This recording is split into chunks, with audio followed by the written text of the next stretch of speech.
Covert operations during Desert Storm, a must for crew safety and mission success. But long after volunteers from the 707th Airlift Squadron returned home, a veil of secrecy and gaps of information at the VA are keeping some sick and dying reservists from medical benefits they desperately need.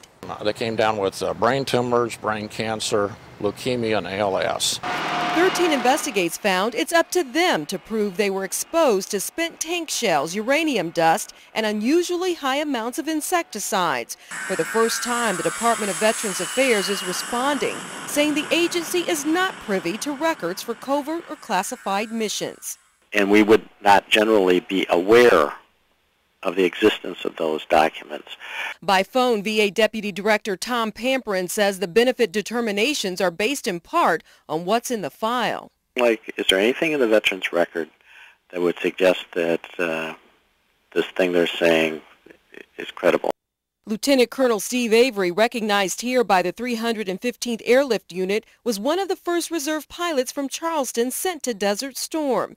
But the VA confirms it has no record of service for Avery in 1990 or 91.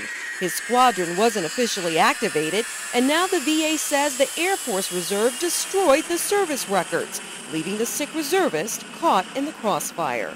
Well, if you were on active duty, like the other two squadrons, if anything happened, you can go back and show those records, whereas our squadron did not have anything to substantiate that. The VA and Department of Defense are now creating a Special Operations Command with MacDill Air Force Base in Tampa, Florida, to help close the gap by confirming veteran service with data on classified or covert missions. We can go to them and ask them if the veteran service included duty assignments and others that would make their current claim credible. It won't help Avery, a 33-year veteran who suffers from ALS-like symptoms and other ailments. These people were in the war zone with everyone else. Our reserves are fighting our wars. So to say that they didn't have active duty orders or they're not covered is just, it's ungrateful to our veterans.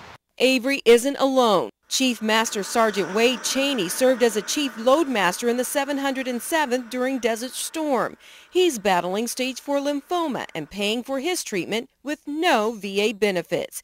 He writes, "In the meantime, we are all just dying. Delay of time is on their side, just like Agent Orange." Gulf War vets say it's not just the 707th having difficulty getting benefits. Cynthia Doherty, a former C-141 mechanic, was activated with a communications unit. She was diagnosed with a number of war-related illnesses. She had records, but it still took 2 years of haggling to get full disability. The VA concluded she was adversely exposed to burning oil fields, but not pesticides. That despite post-war reports revealing widespread pesticide and insecticide use. 13 Investigates obtained federal EPA records showing contradictory directions given to flight crews.